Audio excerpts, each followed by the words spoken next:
자, 안녕하세요. 지역사회 간호 담당하고 있는 김희영입니다. 자, 2022년 4월 30 시행된 지방직 간호직 공무원 지역사회 간호 총평 시작하도록 하겠습니다. 자, 요거 문제 보시면서 어떤 생각 들으셨어요? 예전에 기존에 기출되지 않았던 부분들이 좀 문제가 많이 나왔구나. 그래서 당황해하는 수험생들도 있으셨을 겁니다.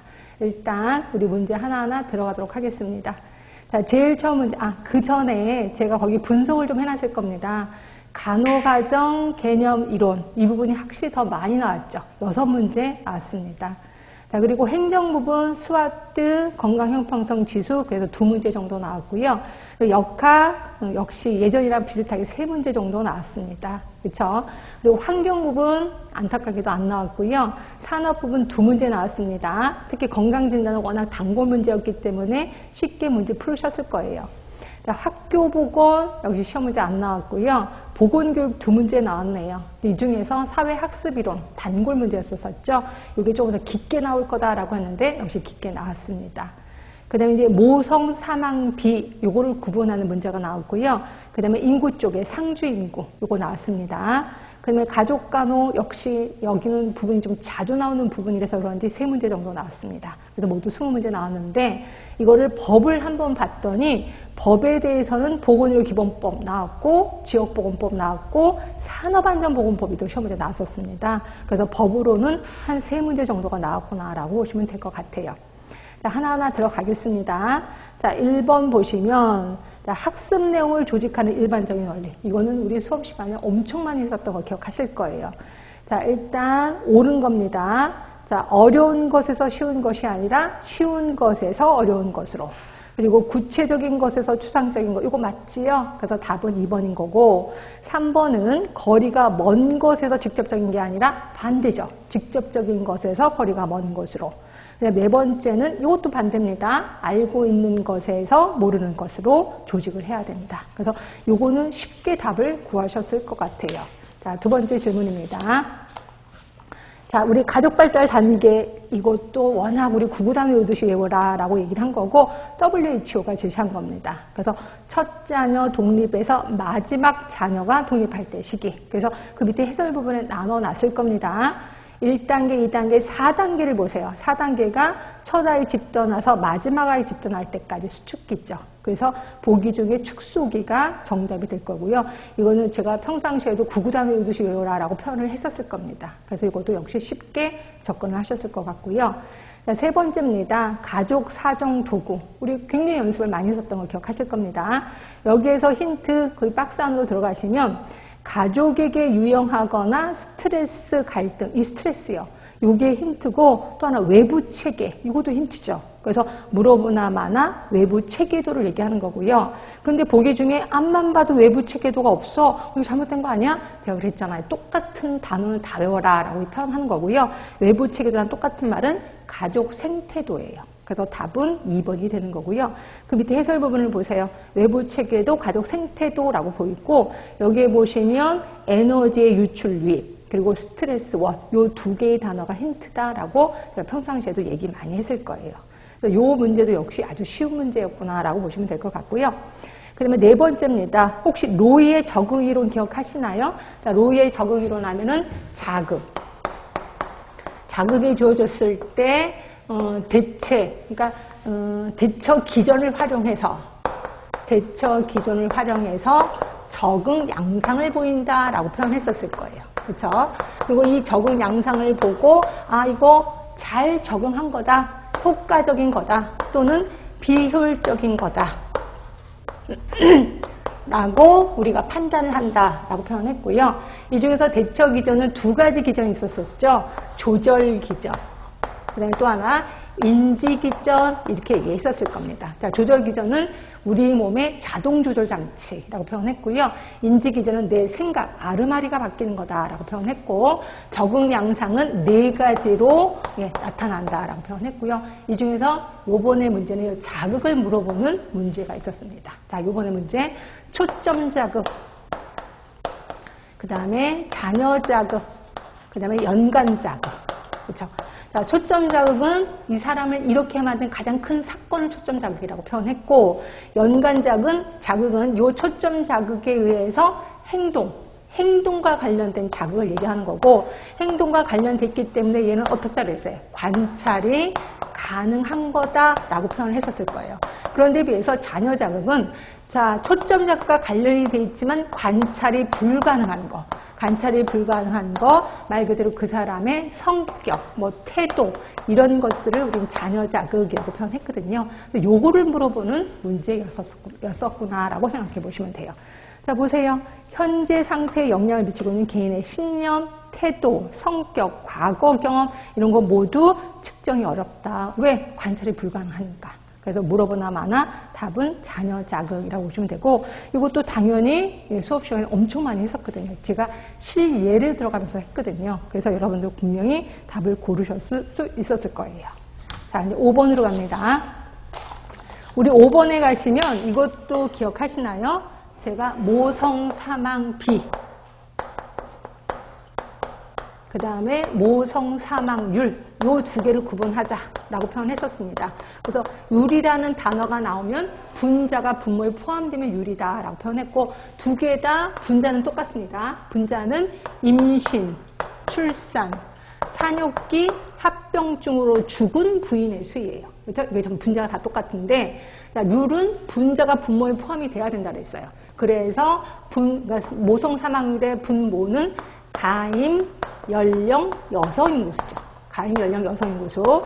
그런데 비해서 모성 사망 비 하면 위아래가 따로따로다라고 표현했어요. 그래서 모성 사망 비의 분모는 출생아 수다라고 표현했었을 거예요. 출생아 수. 그러니까 요거를 물어보는 문제였어요. 비하고 률의 차이점을 아느냐라고 문제였거든요. 그래서 이 중에서 모성 사망 비의 분모니까 출생아 수가 답이 되는 겁니다. 그래서 답은 2번이라고 보시면 될 것 같고요. 이것도 아주 쉬운 문제였을 거예요. 여섯 번째 보시면 우리 헬스 플랜 2030 시험 문제 꼭 나온다 라고 얘기를 했고, 이 중에서도 아주 쉬운 게 나왔어요. 건강생활 실천이요. 맨 앞에 있는 거. 이건 제가 무조건 외워야 된다. 자다가 누가 바늘을 뚝 찌르면서 이거 물어보면 바로 대답할 수 있어야 된다라고 얘기를 했거든요. 이게 시험 문제 나온 거예요. 그래서 아주 쾌재를 불렀을 것 같은 느낌이 듭니다. 자, 건강생활 실천의 분과의 중점 과제가 아닌 거 모두 5개인데 비만은 없습니다. 그래서 답은 1번인 거고, 비만은 해설 부분에 보시면 비감염성 질환 예방 관리에 떡하니 들어가 있습니다. 그래서 답은 1번인 거고요. 자, 7번이요. 요게 이제 많이 힘들었을 것 같아요. 요게 이제 그 MSDS라고 해서 제가 산업보건하면서 MSDS 제가 고민이 좀 많았어요. 이거를 삭제할까 말까? 그동안 문제 한 번도 나온 적이 없어서. 그래서 그래도 그냥 있는 게 낫겠다라고 해서 그냥 내버려 뒀고, 그 다음에 MSDS 제가 설명하면서 항상 그랬어요. 이거는 여태까지 나온 적은 한 번도 없지만 그냥 낱말 뜻풀이 하자라는 식으로 한번 읽어는 봐라 라고 하면서 MSDS 제가 설명도 드렸을 거예요. 그래서 요 화학물질을 만들 때 뭐 이렇게 만져야 돼. 장갑을 끼고 만져야 되고, 그 다음에 뭐 몇 센치 떨어진 곳에서 만져야 되고, 이런 표시가 다 돼 있다. 그럼 이거는 누가 만들겠어? 그 화학물질을 만든 사람이 이런 거를 작성하는 거겠구나라고 제가 말씀을 드렸을 거예요. 요거에 대한 문제가 나왔습니다. 자, 보시면 유해 화학물질을 제조 또는 수입하려는 자가 그 해당 물질에 대한 유해성 평가 결과를 근거로 작성한 자료예요. 자, 화학 제품에 대해서 정보, 구성 성분의 명칭, 함유량, 유해성, 위험성 이런 것들에 대해서 쭉 쓴 자료를 뭐라고 하느냐? 당연히 MSDS고, MSDS는 다른 말로 물질 안전 보건 자료죠. 답은 1번인 거고, 그 해설 부분은 제 그 기본서에 있는 거 그대로 긁어다가 쓰는 겁니다. 그래서 기본서를 공부하셨다면 당연히 답은 선택할 수 있었을 겁니다. 답은 1번. 자, 8번이에요. 자, 8번을 보시면 이제 건강진단. 우리 산업에서 건강진단은 워낙 우리 시험 문제 좀 많이 좀 본 거고, 우리 건강진단 한번 정리를 해볼게요. 자, 건강진단은 크게 1차 건강진단이 있고 2차 건강진단이 있다라고 표현했고요.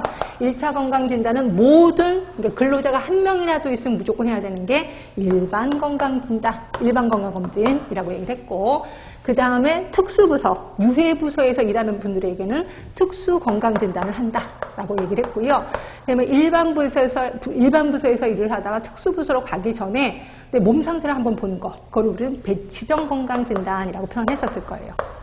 자, 일반 건강검진, 특수건강검진 모두 다 정규적으로 하는 겁니다. 1년에 한 번, 뭐 1년에 두 번 이런 식으로 하는 건데 이런 경우 있잖아요. 이게 정기적인 검사에 의해서 발견되는 게 아니라 거기에 일하는 모든 사람들이 똑같은 증상이 갑자기 나타나. 이랬을 때 하는 거를 수시 또는 임시라는 것도 있다라고 했고 임시나 수시는 좀 구분을 하자라고 표현했었을 거예요. 그래서 특히 수시 같은 경우에는 특수부서에 있는 사람들이 하는 거고 그 다음에 질병으로는 뭐 직업성 천식 그 다음에 직업성 피부질환 이런 것들이 구분이 되는 내용들이다라고 표현했고요. 임시부서는 당연히 특수부서는 물론 합니다. 그리고 일반 부서에 있는 사람들도 하게 되는 게 임시다. 그리고 질병에 대해서는 별 말이 없다. 이렇게 표현했거든요. 그래서 이런 거 갖고 좀 구분을 하자라고 했는데 다행히 여기에는 보기에 수시가 없어요.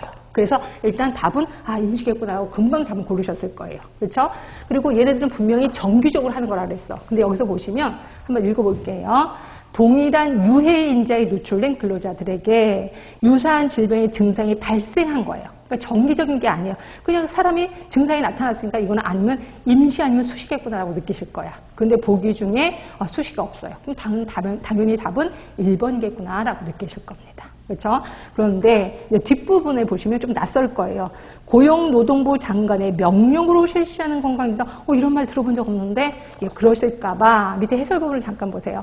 산업안전보건법 131조에 임시건강진단 명령이라고 했습니다.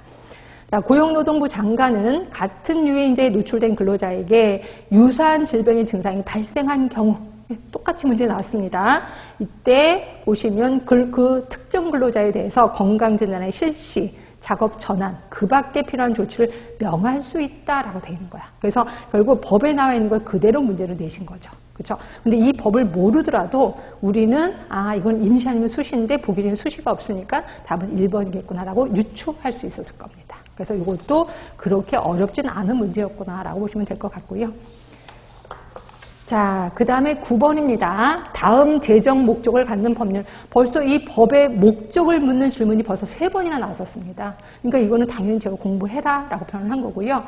자, 보시면 보건의료에 관한 국민의 권리, 의무와 국가 지자체의 책임을 정하고 보건의료 수요와 공급에 관한 기본적인 사항을 규정함으로써 이게 힌트예요. 기본적인 사항이요. 그럼 당연히 보건의료 기본법이 답이 되겠죠. 그래서 답은 1번인 거고 이거 우리 책에 있는 거 그대로 그 밑에 해설 부분에 써놨습니다. 그래서 제가 이거 얘기하면서 맨날 강의하면서 이거 벌써 2번이나 났는데 그대로 말 게 아니라 더 나올 수도 있다라고 했고 각각의 목적에 대해서 좀 신경 쓰자라고 표현했었을 겁니다. 그래서 그 말대로 목적에 대해서 신경 쓰신 분들은 아주 쉽게 답을 구하셨을 거고요. 그렇지 않고 이걸 무시했다면 조금 속상했겠죠. 그렇죠? 자, 10번 들어갈게요.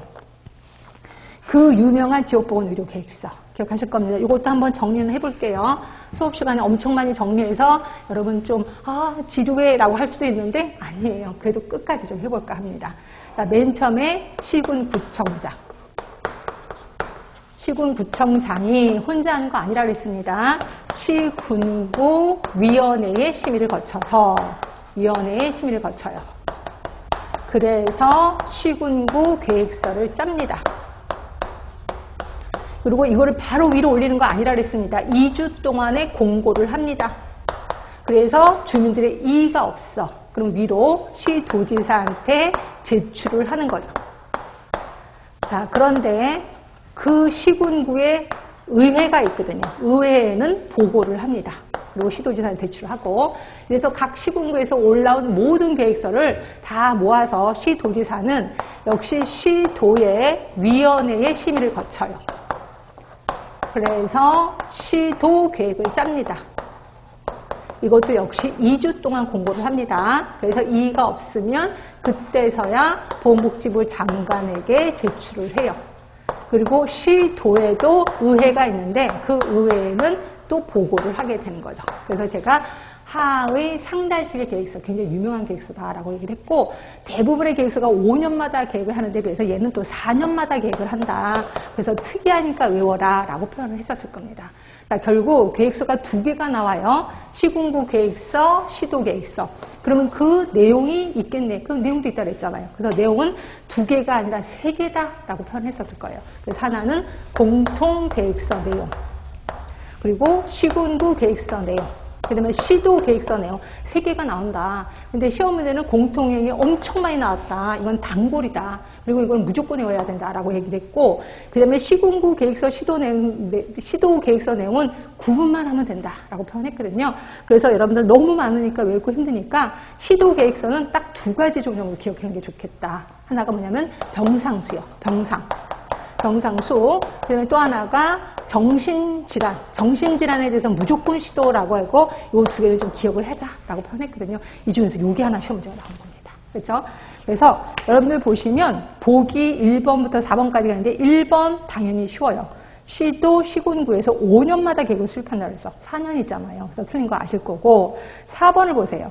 시도지사가 수립하는 계획은 의료기관 병상의 수요 공급. 이거 여기 떡하니 나왔잖아요. 병상수. 여기 나왔잖아요. 그러니까 답은 4번인 거죠.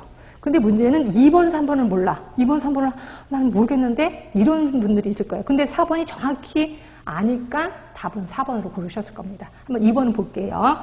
자, 보건복지부 장관은 계획 시행에 필요한 경우 보건의료 관련 기관의 인력, 기술, 재정을 지원한다. 잘 모르겠는데 근데 밑에 해설 부분을 보세요. 자, 2번 8조에 관련된 얘기예요. 시도지사, 시군구청장은 지역보건의료계획을 시행하는 데 필요하다고 인정하는 경우 보건의료 관련 기관, 단체 등의 인력, 기술, 재정 지원을 할 수 있다. 결국 시도지사, 시군구청장이 재정 지원을 하는 거죠. 근데 보건복지부 장관이라고 했으니까 틀렸구나라고 느끼실 거고요. 3번도 보겠습니다. 보건복지부에서 심의를 받은 뒤 지방자치단체 의회에 보고하고 재심의를 받는다. 이런 거 없었었잖아요. 아까 보시면 시도지사가 시도위원회 심의를 거쳐서 계획서를 짜고 보건복지부 장관에게 올리는 거죠. 거꾸로 내려오는 게 아니라. 그래서 답변이 당연히 3번은 틀린 거고요. 그래서 요 10번은 요 제가 알려드린 것만 딱 알면 금방 눈에 보였겠다. 다른 거는 굳이 읽어볼 필요도 없었다라고 생각하시면 될 것 같고요. 하여튼 이것도 좀 쉬운 문제구나라고 생각하시면 돼. 자, 11번이에요. 여기 이제 사회학습이론.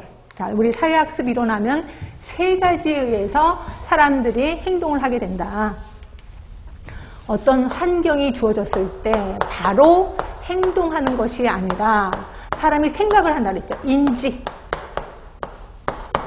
자, 예를 들어서 이런 거죠. 뭐 길거리 가는데 어떤 사람이 저를 때린 거예요. 그랬을 때 저 사람이 나 때리니까 나도 같이 맞받아쳐서 때려? 아니에요. 때렸을 때 뭐지? 저 사람 미쳤나? 내가 무슨 잘못했나? 생각을 하게 된다는 거죠. 그래서 저 사람이 미친 사람이구나 라고 판정 내리면 도망가야지 라고 도망을 가게 된다는 거죠. 그래서 그런데 요 인지는 어디서 알게 된 거야? 내가 사회생활을 하면서 배우게 된 거예요. 그래서 이거를 우리 사회학습이론, 사회인지이론이라고 얘기를 한 거고요. 근데 요 3개에 의해서 행동이 결정된다는 거는 시험 문제 계속해서 나왔다. 그러니까 이제는 요거보다 또 한 단계 더 깊게 공부해야 된다라고 제가 얘기를 했을 거예요. 그래서 제가 수업 시간에도 특히 모의고사에서도 제가 이걸 했는데 그 밑에 거 잠깐 해설 부분을 보실게요. 개인적 요소에서는 자기효능감이라는 단어를 좀 알아야 된다. 행동 요소에서는 자기조절 행동이라는 단어를 알아야 된다. 그리고 환경 요소에는 관찰학습이라는 단어를 알아야 된다라고 얘기를 했고 이 중에서 개인적 요소 중에 자기효능감을 강화하는 요소들은 이런 것들이 있다라고 모의고사 1회 유인물에 제시를 했을 거예요. 그래서 수행경험, 대리경험, 언어적 설득, 생리적 상태 이런 것들이 자기효능감을 강화한다라고 표현했고 요거에 대한 문제가 나온 거예요. 자, 볼게요. 행동을 성공적으로 수행할 수 있다는 신념 그리고 밑에 수행경험, 대리경험, 언어적 설득을 통해서 높일 수 있다라고 그대로 나왔습니다. 그래서 답은 자기효능감을 얘기하는 거죠. 답은 4번입니다.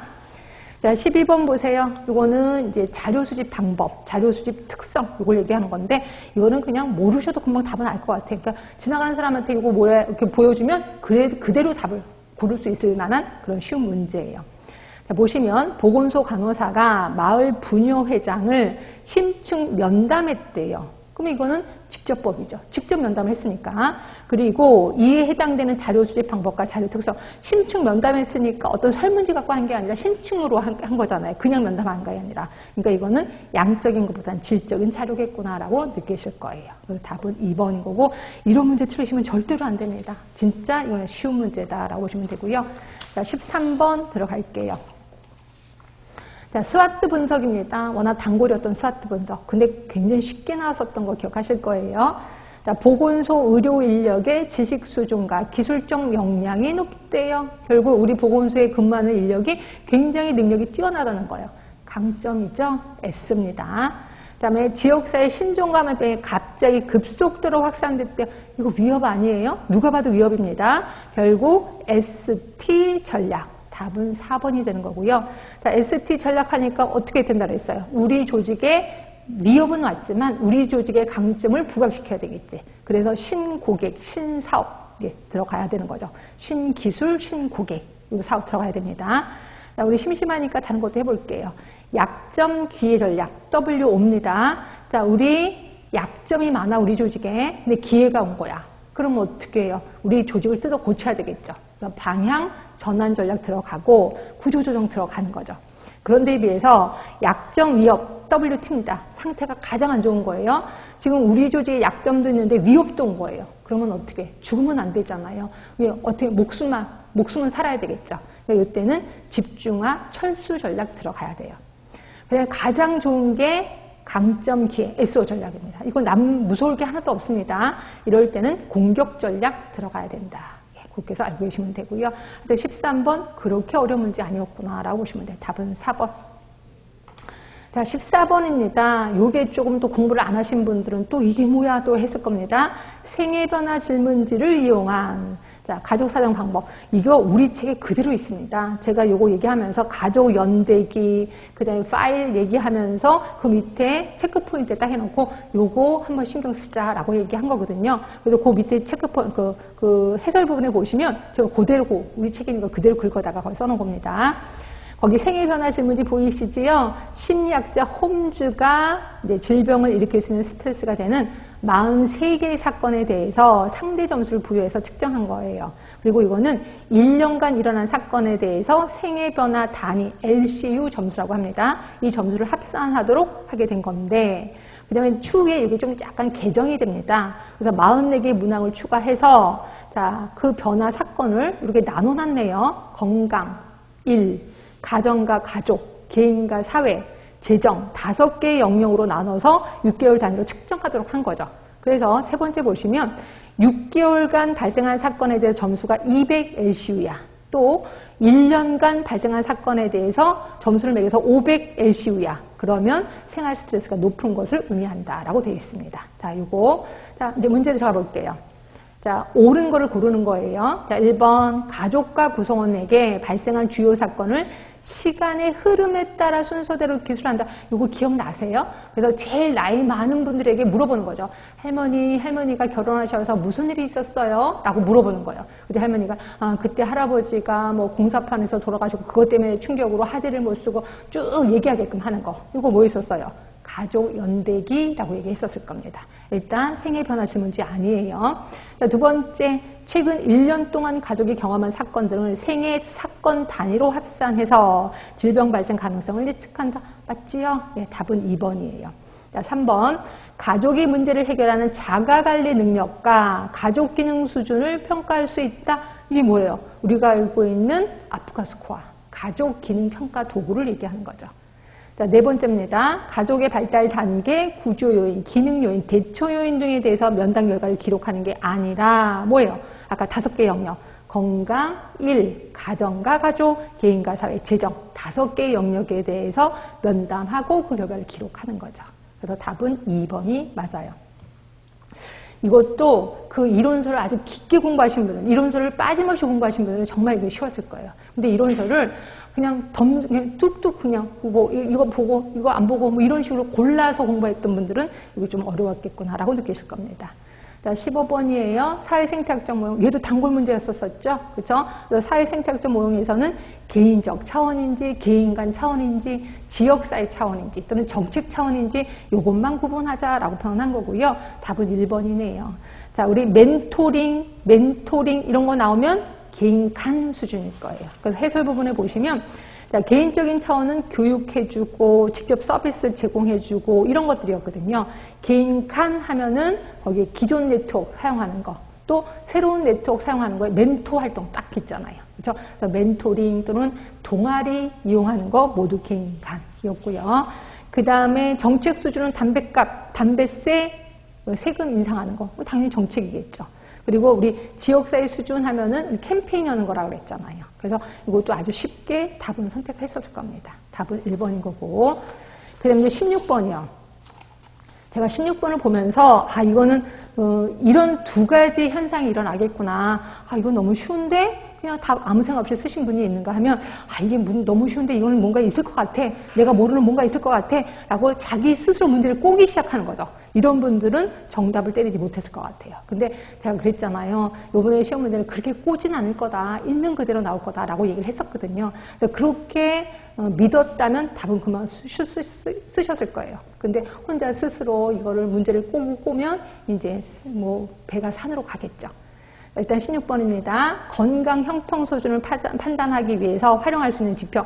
제가 요거 얘기하면 형평성 얘기를 하면서 형평성에 대해서 문제가 좀 나올 거다. 왜냐면 형평성 학회가 너무 많이 만들어졌거든요. 그러면서 제가 어떻게 얘기를 했냐면 운동하는 것도 소득이 높은 사람, 소득이 낮은 사람의 특징이 다르다. 그래서 소득이 없는 사람들은 엽기 막 이런 거 드는데 소득이 높은 사람들은 골프, 수영 이런 것들을 할 거다. 이렇게도 표현했고 담배는 소득이 낮은 사람들이 담배를 필 거다. 소득이 높은 사람은 담배를 안 필 거다. 이렇게 표현했고 근데 술은 똑같아요. 술은 또 소득이 많거나 적거나 전부 다 술을 먹는데 어떤 술을 먹느냐에 좀 차이가 있을 거다. 뭐 이렇게도 표현을 했었을 겁니다. 그렇죠? 그러면서 제가 소득 또 교육 수준에 따라서 이런 행태가 다르다라고 얘기를 했는데 이런 것들이 다 나와 있어요. 보시면 지역별 암 발생률 분명히 다를 겁니다. 소득 수준별 건강 수명 당연히 형평성 수준에 따라 판단하는 지표 맞아요. 직업 유형별 심뇌혈관 유병률, 이건 소득별로도 또 역시 영향을 좀 미칩니다. 교육 수준별 유산소 운동 실천율, 모두 다 정답이 되는 거죠. 그래서 답은 4번이라고 보시면 되고요. 자, 17번입니다. 우리 혹시 이론, 그러니까 인구에서요. 인구에서 크게 두 가지로 접근했었던 거 기억하시나요? 이론적인 인구가 있다. 이론적 인구, 또 하나 실제적 인구가 있다. 이론적 인구는 실제로 존재하진 않지만 이론적인 거다라고 표현했고요. 그런데 비해서 실제적 인구는 실제로 존재하는 인구다. 그리고 이걸 다른 말로 어려운 말로 귀속별 인구다라고 표현했고요. 여기는 네 가지가 있다라고 표현했었을 거예요. 그래서 하나가 상주 인구, 또 하나 현재 인구, 그 다음에 직종별 인구 있었고, 그 다음에 법적 인구. 이렇게 있었을 겁니다. 법적 인구. 자, 글씨를 좀 예쁘게 쓸게요. 이 중에서 이 두 개는 굳이 알 필요 없다. 라고 얘기했고, 이 두 개는 꼭 알아라. 라고 얘기했고요. 상주 인구는 주로 끝나니까 주소지별이라고 표현했었을 거예요. 현재 인구는 지금 현재 여기서 살고 있는 거. 예를 들어서 인구 센서스 나와서 여기 혹시 누가 현재 살고 있어요? 이렇게 물어보는 경우도 있고 아니면 이 주소에 주소지별로 되어 있는 게 누구세요? 이렇게 물어보기도 한다. 예를 들어 이런 거죠. 저는 지금 여기 서울에서 살지만 내 주소는 부산에 있어. 이런 사람들 있다고 얘기를 했잖아요. 그래서 주소지별로 조사를 했으면 상주인구. 그런데 주소랑 상관없이 지금 현재 여기서 누가 살고 있는지를 조사했어. 그러면 현재 인구라고 표현한 거고요. 답은 문제로 요게 나왔어요. 상주. 자, 두 개 다 나왔구나. 죄송해. 자, 가번에 보시면 조사 시점에 해당적의 주소를 둔 인구예요. 그럼 상주. 그 다음에 조사 시점에 해당 지역에 실제로 존재하는 이게 현재 인구를 얘기하는 거죠. 그래서 답은 1번이라고 보시면 될 것 같고요. 자, 18번 들어가겠습니다. 이것도 엄청 쉬운 거네. 자, 감염성 질환의 예방 관리를 위해서 숙주의 감수성을 감소시키는 방법. 그래서 법정 감염병이든 뭐 급성이든 하여튼 감염병이 생겼을 때 관리하는 방법이 3대 관리가 있습니다. 3대 관리. 하나가 이제 숙주의 면역을 증강시키는 거. 면역을 증강시키는 거. 두 번째는 환경. 그 다음에 세 번째가 이제 병원체.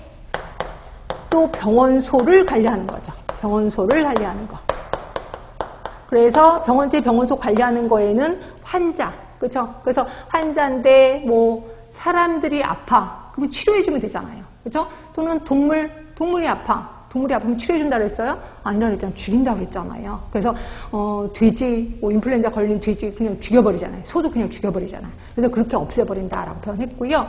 그리고 숙주의 면역 증강에 여기에 이제 예방 접종이 들어간다라고 표현했고, 환경을 말 그대로 환경을 깨끗이 하는 거죠. 야, 그런데 숙주의 감수성을 감소시키는 거야. 그럼 당연히 숙주의 면역을 증강시키는 거고, 이게 예방 접종에 해당이 되는 거죠. 그래서 답은 1번이라고 보시면 될 것 같고요. 나머지 것도 그 밑에 해설 부분에 있으니까 보시면 될 것 같긴 해요. 그러면 19번이요. 자, 19번은 그 밑에 해설 부분 기억하시나요? 이거 우리 기본서에 그대로 있습니다. 제가 이 표를 보면서 동일한 특이도, 그다음에 동일한 민감도면서 하나하나 다 설명을 드렸던 기억이 나는데, 그래서 결국 이 표를 외우라고요? 제가 그러진 않아도 된다라고 표현했었습니다. 그러면서 제가 이런 표를 그렸던 기억 나실 겁니다. 이 표가 기억나시면 금방 답을 고르실 수 있었을 텐데, 자, 표 볼게요. 자, 요거는 기존 확실한 검사, 기존의 확실한 검사에 의해서 환자로 판명이 된 사람이에요. 이 사람은 환자가 아닌 걸로 판명이 된 겁니다. 자, 요거는 새로운 검사 방법, 새로운 검사 방법에 의해서 양성으로 판정이 됐어요. 환자로 판정이 됐다는 거죠.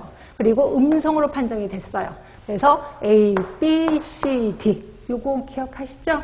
자, 그러면서 제가 뭐라 그랬냐면, 요 A는 진짜 환자잖아요. 민감도라고 하자라고 했고, 그리고 D는 진짜 환자가 아닌 거잖아요. 그래서 이건 특이도다 이렇게 얘기를 했었습니다. 자, 이러다 보니까 문제를 보시면 민감도는 일정하대요. 근데 특이도가 낮아졌어. 특이도가 낮아졌으니까 구분선이 밑으로 간 거예요. 이렇게 밑으로 간 거죠. 자, 그러면 이때 증가하는 겁니다. 자, 그러면 민감도는 변함이 없을 거예요. 자, 민감도는 환자를 본 거죠. 한번 보겠습니다. 민감도는 환자를 본 거니까 A 플러스 C분의 A를 민감도라고 얘기를 합니다. 자, 그리고 특이도. 특이도 하면 건강한 사람을 받느냐? B 플러스 D분의 D를 얘기하는 거죠. 그렇죠? 근데 요거의 반대가 뭐라 그랬어요? A 플러스 C분의 C요. 자, 지금 환자예요. 환자인데 아닌 걸로 나온 거잖아요. 그러니까 이거는 가음성이죠. 가음성률. 환자인데 음성으로 나온 거잖아요. 음성. 그렇죠? 그래서 가음성률을 얘기하는 거고, 요거의 반대가 B 플러스 D분의 B예요. 환자가 아니거든요. 근데 B, 양성으로 나온 거예요. 그러니까 이거는 가양성률이죠. 여기까지는 기본으로 다 아실 겁니다. 민감도는 변함이 없다 그랬어요. 그럼 얘도 변함이 없을 거예요. 자, 특이도 지금 감소됐다 그랬습니다. 감소. 그럼 얘가 감소됐으니까 이렇게 되고, 그럼 어떻게 돼요? 지금 B가 커진 거잖아요. 그럼 결국 가양성률은 증가가 되는 거죠. 그래서 여기서 지금 특이도가 낮아졌다 그랬어. 그럼 이때 증가하는 거는 가양성률이 증가가 되는 거죠. 그래서 요 표만 기억을 했으면 당연히 답은 고르셨을 수 있었을 거예요. 답은 2번입니다. 자, 마지막 문제 볼게요. 이것도 엄청 쉽죠. 자, 우리 역학 연구 방법, 그래서 기억하실래나요? 이것도 한 번은 정리하고 갑시다.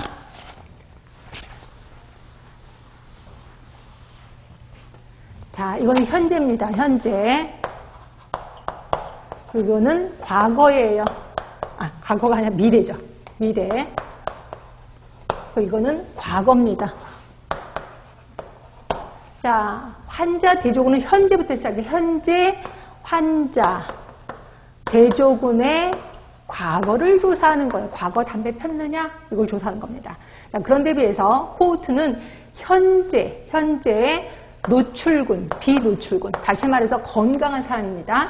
현재 노출군, 비노출군의 미래를 보는 거다.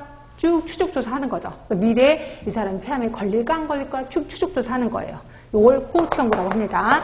근데 정확히 따지면 전향적 코호트죠. 그 후향적 코호트는 뭐였는데, 후향적 코호트는 과거의 노출군, 비노출군, 과거에 담배 핀 사람, 안 핀 사람의 현재 상태를 보는 거죠. 이거를 우리는 후향적 코호트라고 표현했었을 거예요. 그렇죠? 근데 여기 문제를 보시면, 자, 흡연과 폐암 간의 발생 관계를 밝히기 위해서 2000년에 성인 100만 명, 그러니까 이거는 환자가 아니에요. 건강한 사람이에요. 자, 선정한 후 2020년까지 추적 조사를 했대. 결국 2000년에 그 성인을 대상으로 2020년 조사를 한 거예요. 그럼 결국 뭐예요? 현재를 미래에 보는 거죠. 결국 전향적 코호트를 얘기하는 거고. 근데 정말 쉽게 나온 게 그냥 코호트 하나 딸랑 있어요. 그럼 답은 당연히 코호트겠죠. 여기 또 전향적, 후향적 하면 또 여러분 헷갈리실까봐 문제를 아주 쉽게 내신 겁니다. 그래서 답은 3번이라고 보시면 되고요. 자, 이렇게 해서 우리 총평 끝났습니다. 어떠셨어요? 한번 쭉 훑어보니까 아, 쉬운 문제였구나 라고 느끼실 겁니다. 다만 내가 이론서를 좀 듬성듬성 봤구나, 좀 꼼꼼히 보면 여기 좀 알 수 있겠구나. 그래서 물론 요약본을 제시하긴 했지만 요약본으로 한 14개 문제는 당연히 맞출 거고요. 그 다음에 기본 이론서를 꼼꼼히 보면 만점도 노려볼만 합니다. 그렇죠? 그래서 조금 그렇게 쉽진 않았지만 그래도 좀 해볼 만한 문제였다라는 생각이 듭니다.